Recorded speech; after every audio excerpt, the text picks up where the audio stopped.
আসসালামু আলাইকুম, স্বাগত জানাচ্ছি আইটিভি নিউজে। শুরুতেই জানিয়ে দিব শিরোনাম, পরে থাকবে বিস্তারিত।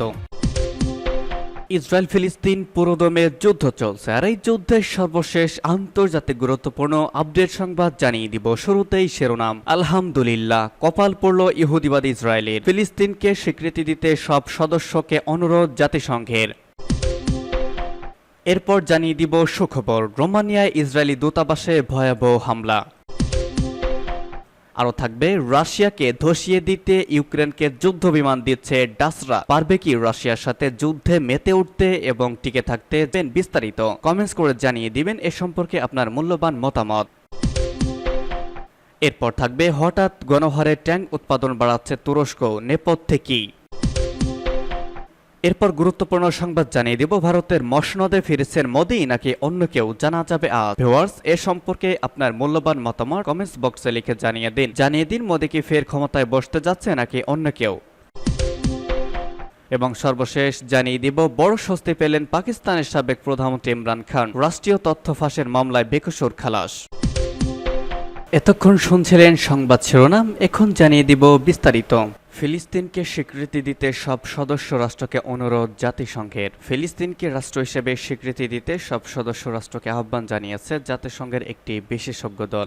স্পেন, আয়ারল্যান্ড এবং নরওয়ে ফিলিস্তিনকে স্বীকৃতি প্রদানের এক সপ্তাহ পর এই আহ্বান জানালো জাতিসংঘের এই দলটি। জাতিসংঘের ফিলিস্তিনি অঞ্চলের মানবাধিকার বিষয়ক বিশেষ দূত ফ্রান্সেসকা আলবানিজো রয়েছেন জাতিসংঘের এই উচ্চ পর্যায়ের প্রতিনিধি দলটিতে। গতকাল এক বিবৃতিতে বিশেষজ্ঞরা বলেছেন, গত দশকের পর দশক ধরে ফিলিস্তিনের জনগণ তাদের মুক্তি ও স্বাধীনতার দাবিতে যে ন্যায্য আন্দোলন চালিয়ে যাচ্ছেন তাকে আরো গতিশীল করবে এই স্বীকৃতি। ফিলিস্তিন এবং পুরো মধ্যপ্রাচ্যে স্থায়ী শান্তি স্থাপনের পূর্বশর্ত হল রাফায় সামরিক অভিযান বন্ধ করা এবং গাজায় শীঘ্রই যুদ্ধবিরতি ঘোষণা করা। আর ফিলিস্তিন এবং ইসরায়েল গত প্রজন্মের পর প্রজন্ম ধরে যে নিরাপত্তাহীনতা, সহিংসতার মুখোমুখি হচ্ছে তা থেকে বেরিয়ে আসার একমাত্র এবং আন্তর্জাতিকভাবে স্বীকৃত পথ হল দ্বিরাষ্ট্র সমাধান। ফিলিস্তিনকে রাষ্ট্র হিসেবে স্বীকৃতি প্রদান সেই দ্বিরাষ্ট্র সমাধানেরই প্রাথমিক ধাপ। জাতিসংঘের বিশেষজ্ঞ প্যানেলের বিবৃতি সম্পর্কে মন্তব্য যে ইসরায়েলের জাতিসংঘ মিশনের কর্মকর্তাদের সঙ্গে যোগাযোগ করেছিল রয়টার্স, কিন্তু তিনি কোনো মন্তব্য করতে রাজি হননি।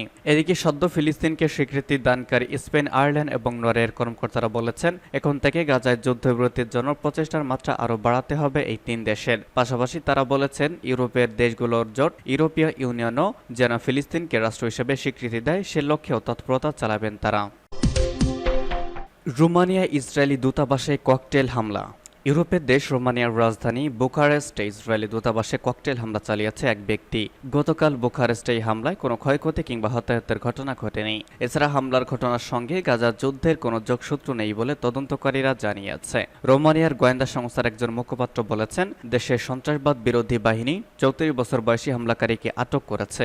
ওই ব্যক্তি বুখারেস্টে ইসরায়েলি দূতাবাসে মলোটভ ককটেল, পেট্রোল বোমা নিক্ষেপ করেছেন। একই সঙ্গে নিজের শরীরে আগুন ধরিয়ে দেওয়ার হুমকি দিয়েছিলেন। সন্ত্রাসবাদ বিরোধী বাহিনী দূতাবাসের নিরাপত্তা নিশ্চিত করার জন্য ঘটনাস্থলে পৌঁছে আগুন নিভিয়ে ফেলেছে। এর ফলে সেখানে উল্লেখযোগ্য কোনো ক্ষয়ক্ষতি হয়নি। রোমানিয়ার স্থানীয় গণমাধ্যমের খবরে বলা হয়েছে, ইসরায়েলি দূতাবাসে হামলাকারী ব্যক্তির পরিচয় পাওয়া গিয়েছে। তিনি সিরিয়ার নাগরিক। রোমানিয়ার পুলিশের মুখপাত্র জর্জিয়ান ড্রাগন স্থানীয় টেলিভিশন DG24 চ্যানেলকে বলেছেন, তদন্তে এখন পর্যন্ত পাওয়া তথ্য অনুযায়ী দূতাবাসে হামলার ঘটনাটি গাজা ইসরায়েলের যুদ্ধের সাথে সংশ্লিষ্ট নয়, বরং ভিসা না পাওয়ায় ব্যক্তিগত অসন্তোষ থেকে এই হামলা চালিয়েছেন তিনি।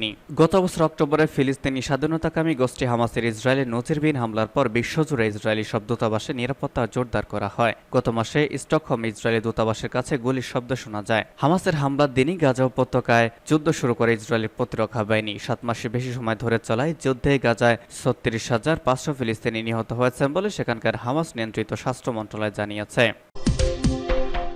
রাশিয়াকে ধসিয়ে দিতে কিয়েভকে যুদ্ধবিমান দিচ্ছে ডাসরা। রাশিয়ার টুটি চেপে ধরতে সাহস কুলায়নি বেলজিয়ামের, তবে নেদারল্যান্ডস সেই পথে না হাঁটার ঘোষণা দিয়েছে। দেশটির প্রতিরক্ষামন্ত্রী কালসা ওলেনগ্রেন জানিয়েছেন, ইউক্রেনকে 24টি F-16 ফাইটার জেট দেবে নেদারল্যান্ড। সিঙ্গাপুরে ডাংশি লা ডায়ালগে পলিটিকোকে দেওয়া সাক্ষাৎকারে এমন জানান তিনি। তবে তার দেশ বেলজিয়ামের পথ অনুসরণ করবে না বলেও জানিয়েছেন ওলেনগ্রেন। বেলজিয়াম জানিয়েছে তারা ইউক্রেনকে F-16 যুদ্ধবিমান ঠিকই দিবে, তবে সেগুলো রাশিয়ার আকাশসীমা সীমায় ওড়ানো যাবে না। রাশিয়ায় ঢুকে হামলার জন্য ডাচ ফাইটার জেট ব্যবহার করার অনুমতি দিলেও আন্তর্জাতিক আইন এবং জাতিসংঘের সনদ মেনে চলার কথা স্মরণ করে দিয়েছেন ওলনগ্রেন। সিঙ্গাপুরে এই নিরাপত্তা সম্মেলনের ওলনগ্রেন ছাড়াও মার্কিন প্রতিরক্ষামন্ত্রী লয়েড অস্টিন সহ অন্য সিনিয়র কর্মকর্তারা মিলিত হন। রবিবারের এই সম্মেলনে যোগদান ইউক্রেনের প্রেসিডেন্ট ভলোদিমির জেলেনস্কিও। ইউক্রেনকে সহায়তা ইস্যুতে ওলনগ্রেন বড় বড় আশ্বাস দিলেও তার সময় ফুরিয়ে এসেছে। দেশটিতে নতুন ডানপন্থী সরকার শপথ নিলেই তাকে পদত্যাগ করতে হবে। এখন নতুন সরকার যেন ন্যাটো ও ইউক্রেন সহায়তা অব্যাহত রাখে সেটাই চাইছেন ওলনগ্রেন। হঠাৎ গণহারে ট্যাঙ্ক উৎপাদন বাড়াচ্ছে তুরস্ক। নেপথ্যে কি? বিশ্বজুড়ে বাড়ছে যুদ্ধের ঝনঝনানি। মধ্যপ্রাচ্য থেকে শুরু করে মধ্য এশিয়া হয়ে ইউরোপ বিশ্বের গুরুত্বপূর্ণ প্রতিটি কারণেই বাড়ছে যুদ্ধের দামামা। এমন পরিস্থিতিতে পরাশক্তিগুলো মেতে উঠেছে সমরাস্ত্র উৎপাদন আর বাণিজ্যের প্রতিযোগিতায়। নিজেকে তৈরি করছে সম্ভাব্য যুদ্ধে এগিয়ে থাকার মূল শক্তি হিসেবে প্রতিষ্ঠিত করতে। সেই দৌড়ে এবার সামিল হয়েছে এশিয়ার পরাশক্তি তুরস্ক। হঠাৎ করেই বিপুল পরিমাণ ট্যাঙ্ক উৎপাদনে নজর দিয়েছে এরদোগানের দেশ। কিন্তু এমন রণপ্রস্তুতি, তবে কি শীঘ্রই কোনো বড় আকারের যুদ্ধের সংখ্যায় রয়েছে আঙ্কারা? তুর্কি সংবাদ মাধ্যম ডেইলি সাবা এক প্রতিবেদনে বলা হয়, তুরস্কের প্রথম নিজস্ব মেইন ব্যাটল ট্যাঙ্ক আলটাইল বিপুল পরিমাণে উৎপাদন শুরু করেছে। বুধবার দেশটির ঊর্ধ্বতন এক প্রতিরক্ষা মন্ত্রক কর্মকর্তা এমন তথ্য নিশ্চিত করেছেন। তুর্কি প্রতিরক্ষা সরঞ্জাম উৎপাদনকারী প্রতিষ্ঠান ডিএমসি ডিফেন্স এসব ট্যাঙ্ক উৎপাদন করছে। তুর্কি প্রতিরক্ষা শিল্পের হেড অব প্রেসিডেন্সি হালুক গোর্ডুন জানিয়েছেন, এরই মধ্যে তুরস্কের জাতীয় মেইন ব্যাটেল ট্যাঙ্কের বিপুল পরিমাণ উৎপাদন শুরু করা হয়েছে। অনেক দেশই এই প্রকল্পে অংশীদারিত্ব নিতে প্রস্তুত। আঙ্কারা তাদের সঙ্গে আলোচনা চালিয়ে যাচ্ছে। তুর্কি এই কর্মকর্তা জানান, বিএমসি আধুনিক যুদ্ধ কৌশল ও সমরাঙ্গের চাহিদা অনুযায়ী আলটাই ট্যাঙ্কের আধুনিকায়ন করছে, যা ট্যাঙ্কটির ধ্বংস ক্ষমতা ও স্থায়িত্ব বহুগুণে বাড়িয়ে তুলেছে। একই সঙ্গে তুরস্ক তার নির্মাণাধীন বিমানবাহী রণতরীর জন্য ড্রোনের সফল টেক অফ স্টেটস ও সম্পন্ন করেছে। শনিবার একটি স্থলভিত্তিক রানওয়ে থেকে সফলভাবে তার প্রথম স্কি জাম্প পরীক্ষা সম্পন্ন করেছে। বাইকার টেকনোলজিসে শেয়ার করে একটি ভিডিওতে দেখা গেছে যে ড্রোনটি উত্তর পশ্চিমে তুরস্কের এইডিনে অবস্থিত একটি রানওয়ে থেকে আকাশে ডানা মিলেছে। ভারতের মসনদে ফিরছেন মোদি, জানা যাবে আজ। সদ্য শেষ হলো ভারতের লোকসভা নির্বাচন। 19 এপ্রিল থেকে ভোটগ্রহণ শুরু হওয়ার পর 31 মে শেষ হয়েছে ভোটগ্রহণ। প্রায় 1.5 মাস ধরে 7 ধাপে নির্বাচনে ভোট দিয়েছেন 64 কোটির বেশি ভোটার। আজ মঙ্গলবার 4 জুন নির্বাচনের ফলাফল ঘোষণা করবে ভারতের নির্বাচন কমিশন। তবে বুথ ফেরত বিভিন্ন জরিপ এবং ভারতের রাজনীতি বিশ্লেষকদের মতে গত দুবারের মতো এবারও নির্বাচনে বিশাল জয় পেতে যাচ্ছে ক্ষমতাসীন বিজেপির নেতৃত্বাধীন এনডিএ জোট। সেই সঙ্গে প্রধানমন্ত্রী নরেন্দ্র মোদীর সামনেও অভূতপূর্ব এক সুযোগ এনে দিয়েছে এই নির্বাচন, কারণ এনডিএ জোট জিতলে টানা তৃতীয়বারের মতো ভারতের প্রধানমন্ত্রী হবেন নরেন্দ্র মোদী। ভারতের রাজনীতির ইতিহাসে নরেন্দ্র মোদী প্রথম রাজনীতিবিদ যিনি পরপর 3টি নির্বাচনে জয়ী হয়ে সরকার গঠন করতে চলেছেন। লোকসভা নির্বাচনকে সামনে রেখে জনগণকে কিছু প্রতিশ্রুতি দিয়েছিল বিজেপি। গত 1.5 মাস ধরে বিভিন্ন প্রচারণা সভায় বারবার সেসব প্রতিশ্রুতি আওড়াইছেন মোদী এবং বিজেপি নেতারা। সেসব বাস্তবায়ন করবেন বলেও কথা দিয়েছেন। যেসব প্রতিশ্রুতি তারা দিয়েছিল সেগুলো তারা তুলে ধরেছেন। এবং সর্বশেষ জানিয়ে দিব, বড় স্বস্তি পেলেন ইমরান খান। রাষ্ট্রীয় তথ্য ফাঁসের মামলায় বেকসুর খালাস। রাষ্ট্রীয় গোপন তথ্য ফাঁস তথা সাইফার মামলায় বেকসুর খালাস পেয়েছেন পাকিস্তানের সাবেক প্রধানমন্ত্রী ইমরান খান এবং তার রাজনৈতিক দল পাকিস্তান তেহরিক ইনসাফের PTI vice president Shah Mohammad Qureshi.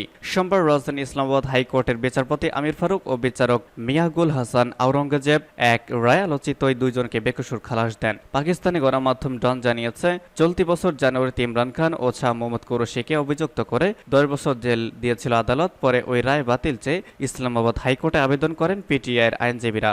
গতকাল সেই আবেদনের শুনানি ছিল। শুনানি শেষে সংক্ষিপ্ত এক রায় ইমরান খান এবং কুরেশিকে মামলা থেকে মুক্তি দেন আইএসসি বিচারপতি আমির ফারুক এবং বিচারপতি